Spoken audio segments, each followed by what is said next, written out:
marks 120 days since I had the profound honor of being sworn in as the President of the Republic of Ghana for a new 4-year term.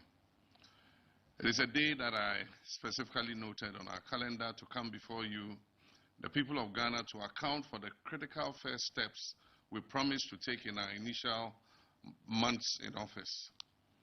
Our campaign was anchored on the bold yet pragmatic plan for national recovery and transformation.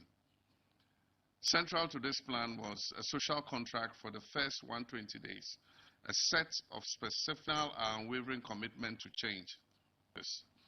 And we have kept them. And a relentless focus on laying the foundation for building the Ghana we want, a just, prosperous, and united Ghana. Let me now walk you through. We promised to form a lean and efficient government. I promised to nominate the complete list of cabinet ministers for parliamentary approval within the first 90 days. As promised, I announced the complete list of my cabinet ministers for parliamentary approval within the first 14 days of being sworn in. They were all successfully vetted and approved, and they have hit the ground running, and deputies appointed by any president in the Fourth Republic. We've also nominated our metropolitan, municipal, and district chief executives, and they are going through the various levels. Establishing a robust code of conduct. I have committed to establishing a robust code of conduct and standards for all government officials to instill integrity and accountability from day one. Building the comprehensive state property directly on. I've left my appointees in no doubt that I'll bring down the hammer swiftly and strongly if they breach any of these provisions. We promise to hold a national economic dialogue within the first 90 days to understand the state of our economy and build consensus on the way forward. On March 3rd and 4th, 2025, the government of Ghana convened the National Economic Dialogue at the Accra International Conference Center, bringing together partners including the private sector, civil society, presented a comprehensive report with clear recommendations to restore macroeconomic stability and regain confidence in our economy. These included enhancing fiscal and monetary coordination, reviewing the foreign exchange regime, implementing major enterprises, strengthening expenditure controls, establishing a credible medium-term expenditure framework, promoting strict fiscal discipline on the part of government, and aggressively pursuing inclusive growth. The implementation of these recommendations has begun to yield results. The currency is becoming fairly stable. Inflation is inching, provided valuable. We've taken this advice following the recommendations of the National Economic Dialogue 921, to introduce by the year 2034. We've also established an operational rule to post an annual primary surplus of at least 1.5% of GDP, establishment of an independent fiscal council to monitor the government's adherence to the fiscal rules. This under the IMF-supported program. What is also new about this law is the sanctions associated with breaches of the fiscal rules, which extend beyond just the Minister for Finance to include all ministers of state and heads of covered entities whose actions or inactions contribute to the fiscal slippages. Government has and values and provide recommendation for corrective measures. An amendment of the Public Procurement Act has also been passed, making the issuance of a commitment certificate by the Minister for Finance a prerequisite for all procurements funded by the high cost of doing business. I promise to scrap the e-levy, the COVID levy, the 10% levy on bet winnings, and the emissions levy within my first 90 days in office. These tax expenditure measures were central to our 29 several bills into law. 5. The emissions levy repeal bill and the betting tax. We have delivered on 3 of these 4 as a value exercise that is scheduled for September this year. We significantly exceeded our 120-day promises regarding overall tax reform by enacting other critical bills such as the Value-Added Tax Amendment Bill, the Income Tax Amendment Bill, the removal of VAT on motor vehicles, the Public Financial Management Bill, the Growth and Sustainability Levy Act, the Earmarked Funds Capping and Realignment Bill, the Gold Board Bill, the Energy Sector Levy Bill, and the Petroleum Revenue. Of course, our commitment to providing relief and creating industrial and agricultural imports. We're committed to reviewing taxes and levies on vehicles and equipment imported for industrial and agricultural purposes within our first 90 days. My government has initiated the crucial review process. The results of this comprehensive, subsequently the 2026 budget, commencing the 24 economy policy, 120 days. The program is designed to drive structural transformation across our economy, built on pillars, has commenced in earnest. The 24-hour Secretariat is collaborating with the Development Bank of Ghana and the Ghana Infrastructure to the Ghana Investment Promotion Center Act and the Labour Act to include specific clauses regarding 24-hour operations. These amendments aim to enhance social protection, create an enabling environment for the 24-hour economy policy, and promote conducive business and labor relations. Already several businesses are lining up to sign on to this policy. Some launched 24-hour premium services to eliminate processing delays for investors. The Ministry of Foreign Affairs has launched DVLA used a 24-hour service to clear a long-standing 18 months backlog of licenses, and will soon commission a new 24-hour service office at Adenta in Accra. The Youth Employment Agency is set to launch the Graduates in Corporate Support GRICS program, which will attach graduates to firms operating 24 hours a day. This program is targeting 20,000 graduates. The YEA is also partnering with security agencies, the fire, police, immigration services, to provide security for 24-hour firms, and is working towards training and deploying 23,000 recruits for this purpose. Recognizing the need for robust security, the police service is establishing a 24-hour police unit to improve 9 patrols and utilize technology supported by nationwide sensitization. The Minister of the Time of Use tariff, charging a lesser tariff during the off-peak hours, a direct incentive for enterprises on the 24-hour economy policy. The Minister of Finance and Presidential, the Minister of Finance and President. The Ghana Publishing Company Limited has also begun 24-hour printing operations. In fulfillment of the 120-day commitment, we're pursuing new avenues of job creation, expanding employment opportunities. But we promise to establish an accelerated Export Development Council to promote exports as a key strategy for economic transformation. I'm glad to report that on Monday, I inaugurated a 19-member Accelerated Export Development Advisory Committee, which all ministries, departments, and agencies, including the Ghana Export Promotion Authority, will not accept any business-as-usual attitude. The committee's functions include reviewing performance reports, monitoring targets, refining trade policy, deliberating on international trade issues, and providing policy guidance for exports. Ghana's export sector faces challenges, including cumbersome documentation processes, requirements from under-resourced regulatory bodies, and inefficiencies at our ports. According to the International Trade Center, these inefficiencies cost Ghana $4.3 billion yearly in losses, export losses. Sectors such as fisheries remain underrepresented in our export sector. Establishing the Accelerated Export Development Authority Committee is crucial as a central platform for coordinating reforms, driving execution, and unlocking Ghana's full export potential. Grow non-traditional export earnings by several multiples over the current $3.5 billion exported annually by at least 2028. The Africa Continental Free Trade Area offers an unprecedented opportunity, and we're positioning Ghana. We aim to triple the number of companies certified under the African Continental Free Trade Area rules of origin. We intend to scale our existing partnerships.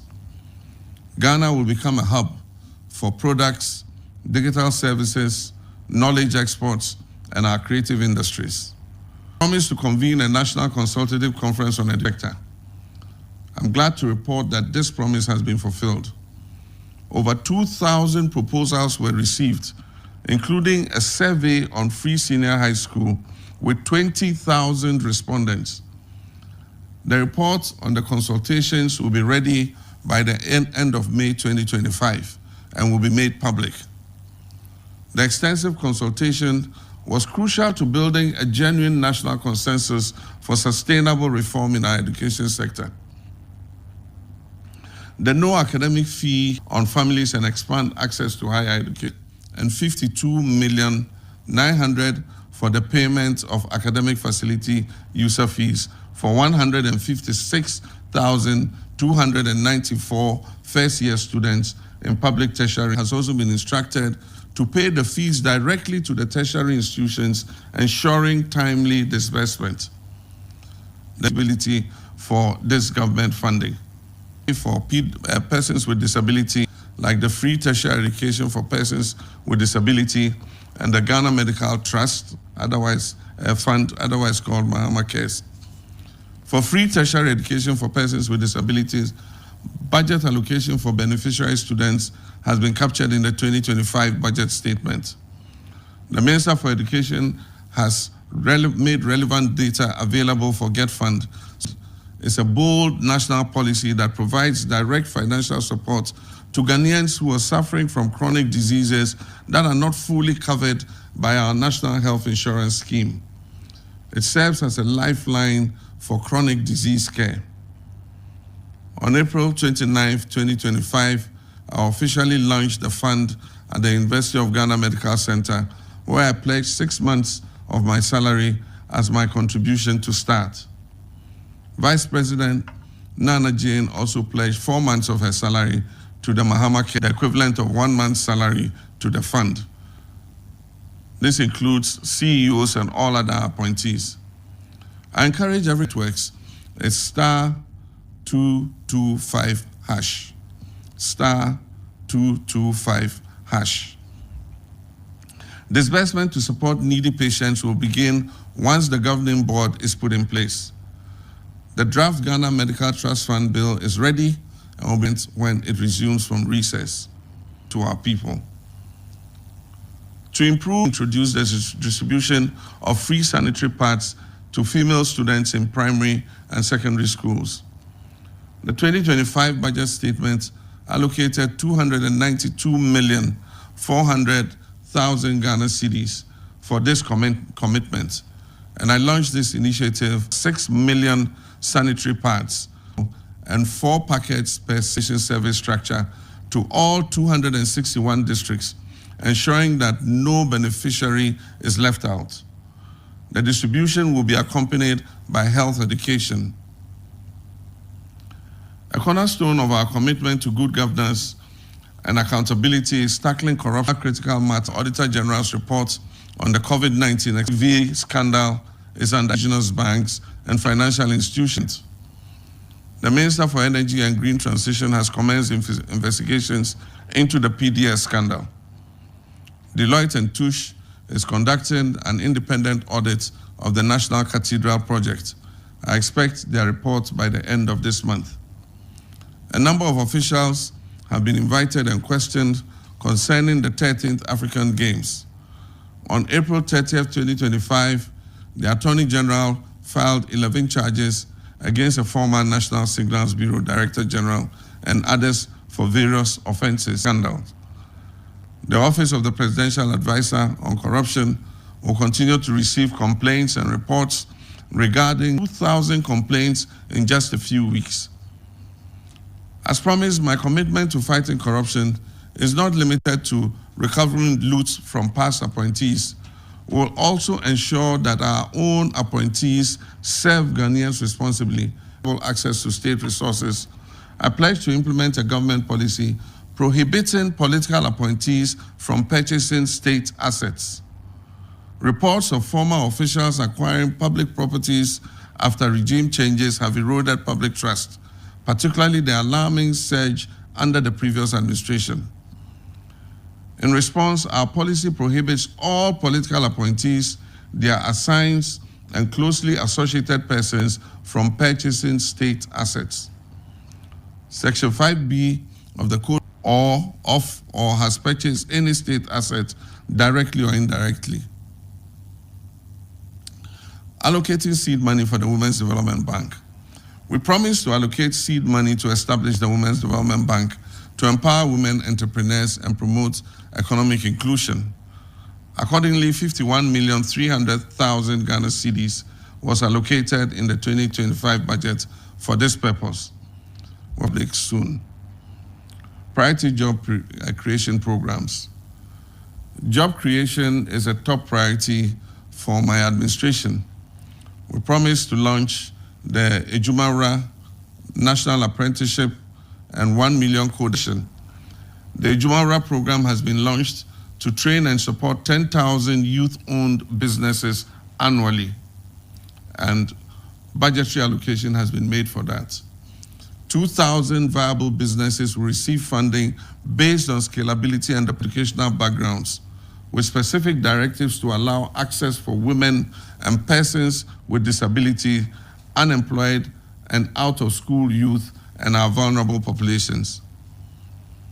Under the National Apprenticeship Program, the goal is to provide vocational training for more than 500,000 young Ghanaians over the next 5 years, beginning with an initial 10,000 apprentices. The beneficiaries will receive training in high-demand sectors.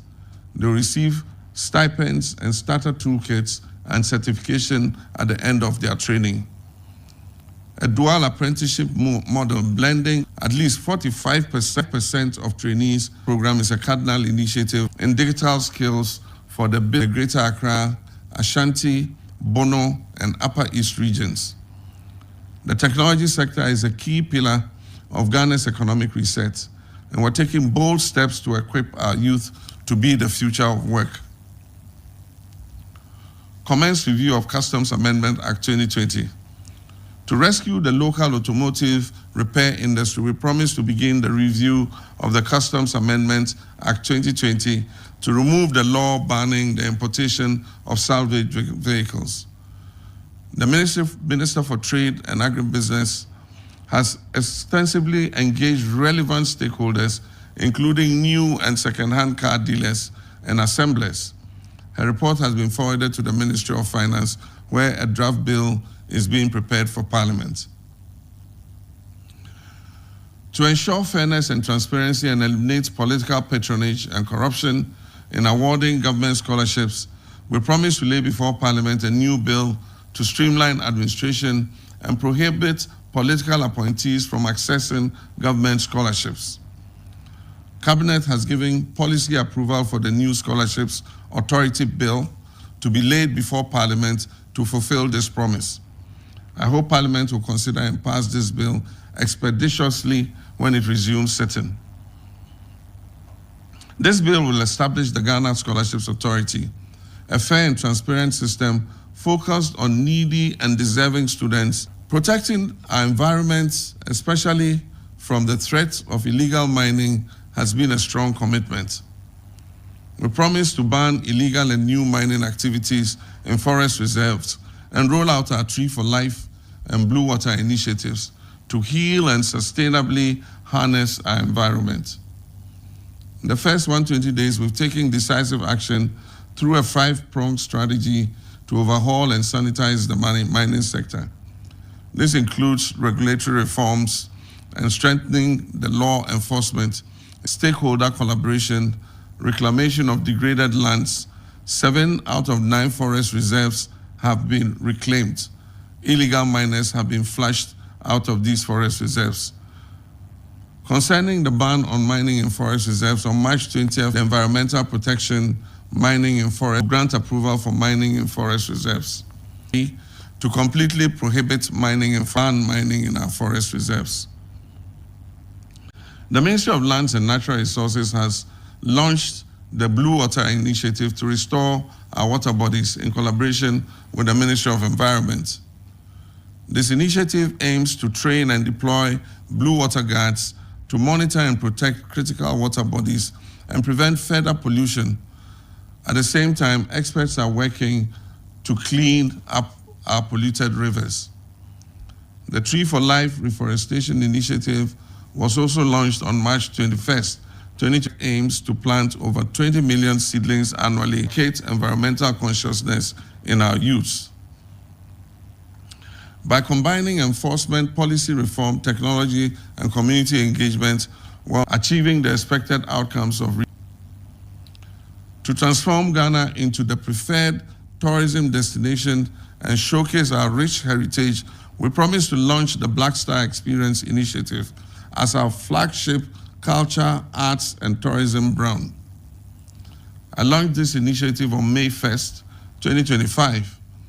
The Black Star Experience is not a one-day event, but a structured year-round program designed to showcase Ghana's excellence through monthly themes and events spanning heritage, music, fashion, gastronomy, innovation, and more.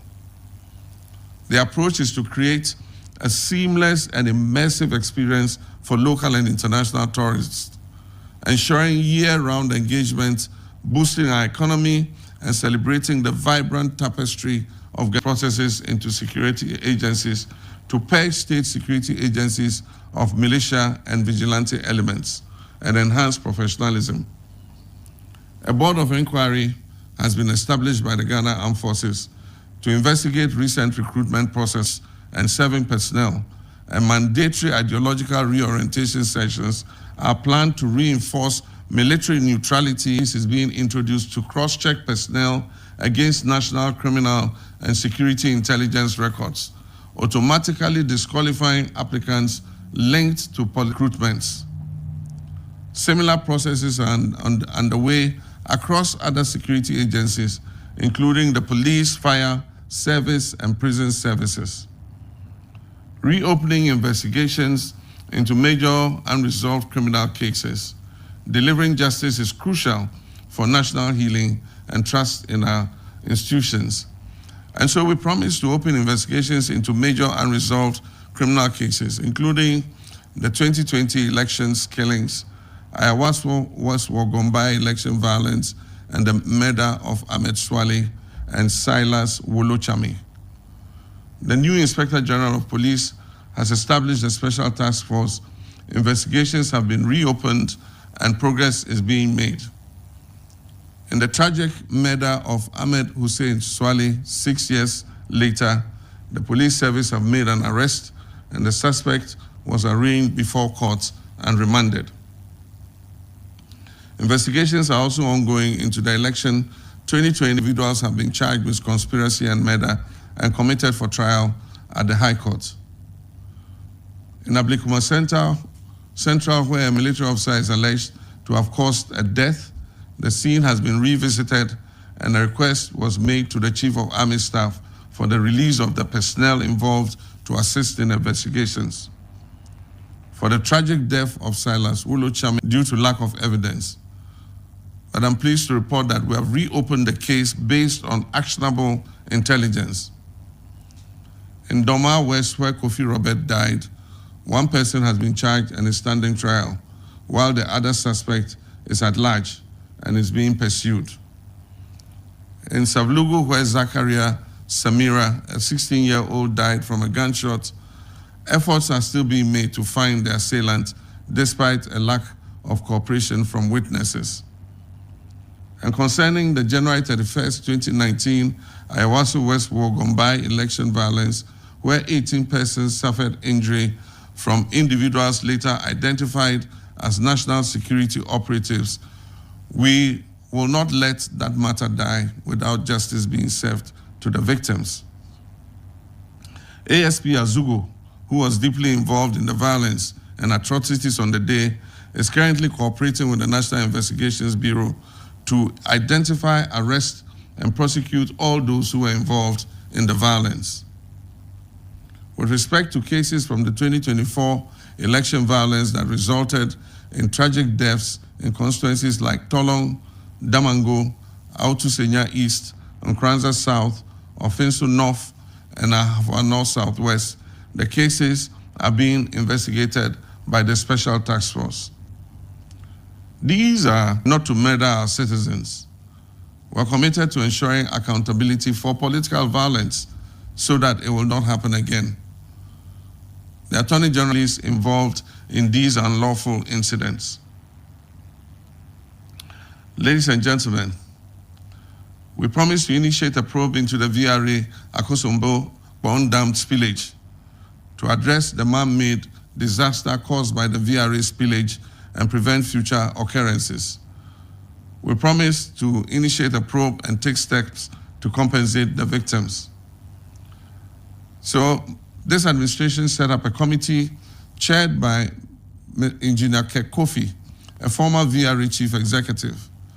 The committee has recommended strategies to prevent future occurrences, including establishing what is called a controlled spill flood plan and implementing downstream engineering solutions for flood management. I've directed that the recommendations be implemented immediately. I further indicated that if they are not properly implemented and another destructive VRA flooding occurs like in 2023, the VRA CEO and deputies must resign or be sacked. Initiate immediate steps to compensate flood victims. The 2025 budget has made provisions for the compensation payments and to facilitate the smooth and peaceful execution up and realign state-owned enterprises to enhance their profitability and their value. On March 13, 2025, I hosted a high-level meeting of CEOs under the State Interest and Governance Authority, SIGA, to underscore the critical importance of reforms. We're implementing an enhanced performance management system with clear targets, monitoring financial and operational performance and the way to uncover the root causes of challenges and provide insights for targeted strategies to foster innovation and adaptability. My vision is clear: to transform the SOEs into robust pillars of economic growth. This may involve shutting down some of them or merging some of them together. SIGA is facilitating discussions to revive the produce buying company, deliberating with the Ghana Stock Exchange about the potential listing of at least 10 of the SOEs on the stock exchange, and encouraging them to prioritize dividend payments as their primary objective this year. My fellow citizens, this has been a comprehensive account of our actions in the first 120 days of my administration. We laid out a social contract with you, the people of Ghana, with specific promises for this critical initial period. Tonight, I'm pleased to report to you that we have fulfilled these promises. From forming a lean government and establishing a robust code of conduct to taking decisive action to scrap burdensome taxes, initiating inquiries into past wrongdoings, launching major job creation programs, tackling illegal mining, reviving our environment, promoting our tourism and export sector, streamlining scholarships, supporting vulnerable populations, and holding our security agencies accountable. The foundation for resetting Ghana are not merely check boxes on a list operates with transparency for the well-being of everyone, and my word is my bond. Considerable work remains on the collective effort of us to lead this nation. Deserve that trust.